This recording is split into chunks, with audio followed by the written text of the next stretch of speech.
Welcome back to practical पाठशाला। मैं हूं ऐश्वर्या नागौरी। स्टार्ट करते हैं आज का नया chapter, that is chapter number 3, business environment. अभी तक हम देख चुके हैं बिजनेस होता क्या है, बिजनेस कैसे करा जाता है, कि आप नया बिजनेस स्टार्ट करते हैं तो क्या क्या चीजों की रिक्वायरमेंट होती है। अगर हमें एक क्लोथिंग बिजनेस स्टार्ट करना है तो हमें सबसे पहले जो चीज होगी वो रिक्वायरमेंट होगी लेंथ की, कि कहाँ हम हमारा बिजनेस स्टार्ट करना चाहते हैं। हमें लेबर्स की जरूरत होगी जो हमारे प्लान को एग्जीक्यूट कर पाएंगे, तो वो हो गए हमारे ह्यूमन रिसोर्सेस। और हमें मटेरियल की जरूरत होगी जिसकी हेल्प से हम फाइनल प्रोडक्ट बना पाएंगे और सोसाइटी को फाइनली सर्व कर पाएंगे। तो ये जो लैंड, लेबर, रॉ मटेरियल और जो हम फाइनल प्रोडक्ट सोसाइटी को देते हैं, ये जो सब चीजें कलेक्टिवली जिस चीज में हमारा बिजनेस, जिस सराउंडिंग में हमारा बिजनेस काम कर रहा है, वो कहलाता है बिजनेस एनवायरनमेंट। अब इसकी डेफिनेशन देख लेते हैं क्या है। It is the sum total of individuals, institution and other forces which are outside the control of business but effect is performance. Business जो एनवायरनमेंट है वो सम टोटल है किनका, इंस्टीट्यूशंस का, इंडिविजुअल का एंड अदर फोर्सेस का, जो कि outside the control of business होते हैं, बट उनमें चेंज आने से बिजनेस की परफॉर्मेंस में चेंज आता है। तो हम वन बाय वन देखते हैं अब ये इंडिविजुअल्स क्या है। अब देखिए, इंडिविजुअल को हम ऐसे समझ सकते हैं, इंडिविजुअल एक इंडिविजुअल कंपनी हो सकती है, जिसका एग्जांपल हम देख लेते हैं। जैसे एप्पल ने जब अपना आईफोन 10 लॉन्च करा था, तो जब उसने नया फोन निकाला तो उसने विद इन नॉच एक फोन निकाला था। तो उसकी वजह से क्या हुआ, एप्पल की सेल बढ़ी, उसकी डिमांड बढ़ी, उसकी सेल बढ़ी। तो उसके जो कॉम्पिटिटर्स थे, ओप्पो, वीवो, उन्होंने क्या करा, उन्होंने भी अपने बिजनेस मॉडल को चेंज करा, उन्होंने भी फोन्स निकालना स्टार्ट कर दिए। वो जो नए फोन्स आए ओप्पो, वीवो के, वो भी उन्होंने विद इन नॉच देना स्टार्ट करे। तो एप्पल क्या हो गया, एक इंडिविजुअल कॉम्पिटिटर आ गया जिसने अपने प्रोडक्ट में चेंज लाया। उसकी वजह से उसका चेंज लाने से उसका डिमांड बढ़ा, उसका सेल्स भी बढ़ा। उसकी जो अदर कॉम्पिटिटर्स थे उन्होंने भी अपने बिजनेस के मॉडल में चेंज लाया। अब क्या हुआ, इंस्टीट्यूशंस जो होते हैं वो पूरी इंडस्ट्री में चेंज लाते हैं। It is a complete change in the industry. इसको हम देखते हैं लाइव एग्जांपल। पहले क्या होता था, टीवी का रिक्वायरमेंट, जो टेलीविजन इंडस्ट्री थी उसकी जो डिमांड थी वो बहुत ज्यादा थी। तो क्या होता था, जब टीवी पे हम शोज देखते थे तो उनका एक पर्टिकुलर टाइम होता था, पर्टिकुलर चैनल होता था और पर्टिकुलर डे होता था कि इस टाइम पे हमें ये सीरियल या इस टाइम पे हमें ये शो को देखने को मिलेगा। But with change in time क्या हुआ, Voot, Amazon prime, Netflix, Hotstar, ये सब आने लगे। तो इनकी वजह से क्या हुआ, टीवी इंडस्ट्री की ना वो डिमांड कम होने लगी, क्योंकि इन सब पे क्या होता है, आप जब चाहो तब अपना मनपसंद शो आप देख सकते हो। तो इससे क्या हुआ, इन लोगों Amazon प्राइम और इनका मोबाइल फोन का जो डिमांड था वो बढ़ने लगा, क्योंकि आप प्ले स्टोर पर जब चाहो इन्हें इंस्टॉल कर सकते हो। तो इससे क्या हुआ, टीवी इंडस्ट्री का, टीवी का डिमांड कम हुआ, फोन्स का डिमांड बढ़ा, इसका डिमांड बढ़ा, तो इसकी सेल्स भी बढ़ने लग गई। तो इस वजह से क्या हुआ, पूरी इंडस्ट्री में एक चेंज आ गया कि लोग टीवी को छोड़ के अब फोन खरीदते हैं, सो दैट उसके अंदर वो जब चाहे तब अपना शोज जिस टाइम पे देखना चाहे देख सकते हैं। नेक्स्ट हो गया अदर फोर्सेस। अदर फोर्सेस क्या होते हैं, गवर्नमेंट हो गई, लॉज हो गए, या मीडिया हो गई, कोर्ट हो गई, ये सारी जो फैक्टर्स है ये मिलके अदर फोर्सेस में आते हैं। तब देखते हैं गवर्नमेंट, अगर सपोज गवर्नमेंट ने टैक्स रेट बढ़ा दिया, अब टैक्स रेट बढ़ जाएगा तो रॉ मटेरियल भी महंगा हो जाएगा, रॉ मटेरियल महंगा होगा तो कॉस्ट ऑफ प्रोडक्शन भी बढ़ जाएगी। जब कॉस्ट ऑफ प्रोडक्शन बढ़ेगी तो जो फाइनल प्रोडक्ट होगा उसकी प्राइस में भी इंक्रीज होगा। तो ये जो फाइनल एक फैक्टर से चेंजेस से गवर्नमेंट का वो एक उन्होंने टैक्स रेट बढ़ाया, तो उससे उसकी पूरी साइकिल में चेंज आया, सब चीजें महंगी हो गई। तो ये सारी जो चीजें हैं ये बियॉन्ड नहीं बोल सकते हो, outside the control of business, के बिजनेस के कंट्रोल में नहीं है। कि ये सारे एक्सटर्नल फोर्सेस है जिनमें बिजनेस को अफेक्ट करता है, ये उनकी परफॉर्मेंस में अफेक्ट डालता है। तो ये था बिजनेस एनवायरनमेंट का मीनिंग। अब नेक्स्ट हम देखेंगे कि बिजनेस के क्या फीचर्स होते हैं, क्या कैरेक्टरिस्टिक्स है, या उनके क्या डायमेंशंस होते हैं। Features of business environment: totality of external forces, dynamic nature, uncertainty, specific and general forces. Totality of external forces, अभी हमने जब देखा बिजनेस एनवायरनमेंट जो होता है वो सम टोटल ऐसे फोर्सेस का जो कि outside the control of business होते हैं, बट वो उसकी परफॉर्मेंस को अफेक्ट करते हैं। इसमें ध्यान रखिएगा, बिजनेस एनवायरनमेंट जो होता है उसमें सारे एक्सटर्नल फोर्सेस होते हैं जो कि बिजनेस के कंट्रोल के बाहर होते हैं, इसमें इंटरनल फोर्सेस नहीं होते हैं। अब डायनेमिक नेचर, अब डायनेमिक का मतलब होता है चेंज या फ्रीक्वेंट चेंज आना। वो चेंज किसी भी टाइप का हो सकता है, जैसे अब टेक्नोलॉजिकल अपग्रेडेशन आ सकता है, change in the test and preferences of the customers हो सकता है, या कॉम्पिटिटर्स का आ जाना। तो अब एग्जाम्पल देखते हैं हम इसका। जैसे जब पुराने टाइम में क्या होता था, पहले जब लैंडलाइंस चलते थे, लैंडलाइंस के बाद क्या हुआ, टेक्नोलॉजी में अपग्रेडेशन आया, फिर कॉर्डलेस आने लगे, कॉर्डलेस के बाद अब स्मार्टफोन्स आने लगे।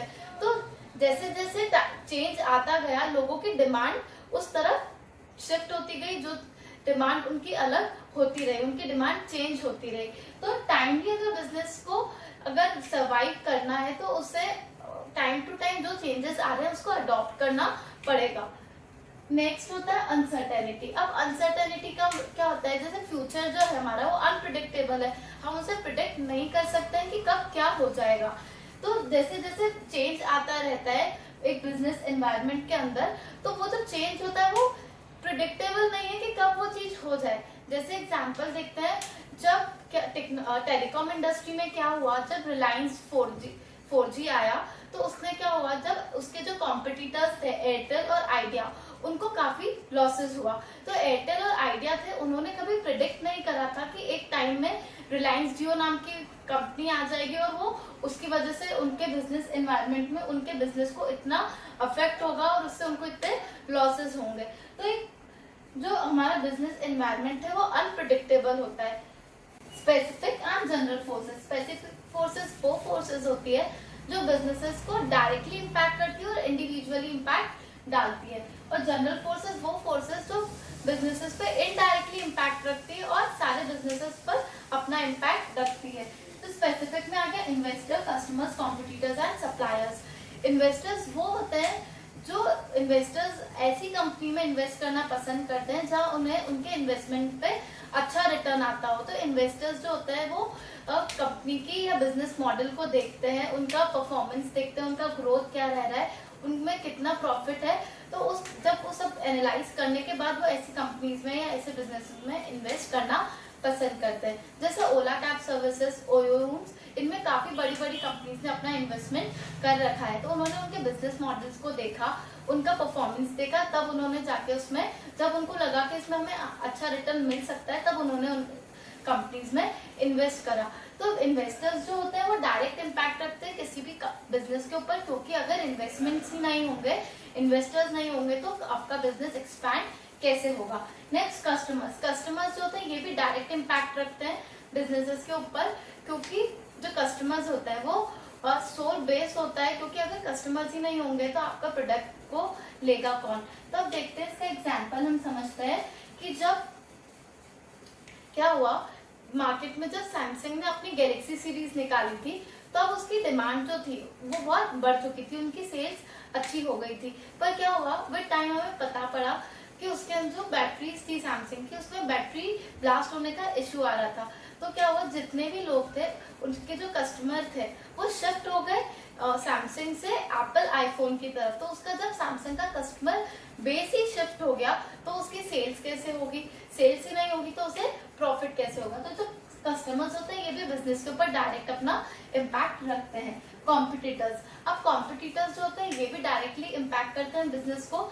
जैसे एग्जाम्पल समझते हैं हम, जब एयर इंडिया जब पहले मार्केट में आई थी तब उसके जो एयर टिकट्स थे वो बहुत महंगे होते थे। पर विद टाइम क्या हुआ, जब उसके कॉम्पिटिटर्स की एंट्री हुई मार्केट में, जैसे स्पाइस जेट हो गया, इंडिगो एयरलाइंस हो गए, तो जब ये आए तो उसने अपने जो एयर टिकट्स के प्राइस थे उसे कम करना पड़ गया जब उसके कॉम्पिटिटर्स की एंट्री हो गई। तो जो कॉम्पिटिटर्स हैं ये भी डायरेक्टली इम्पैक्ट रखते हैं। सप्लायर्स। अब जो सप्लायर्स है, अगर मानो हमारा रॉ मटेरियल जिससे हम खरीदते हैं, अब वो रॉ मटेरियल अगर महंगा मिलेगा तो हमारा कॉस्ट ऑफ प्रोडक्शन भी बढ़ जाएगा। अगर कॉस्ट ऑफ प्रोडक्शन बढ़ जाएगा तो हमारा जो प्रोडक्ट का प्राइस है वो भी बढ़ जाएगा, महंगा हो जाएगा एज कम्पेयर टू अदर्स। तो सप्लायर्स भी है, वो भी हमारे बिजनेस पे डायरेक्ट इम्पैक्ट जनरल फोर्सेस। अब इसमें आता है economic, political, social, technological and legal.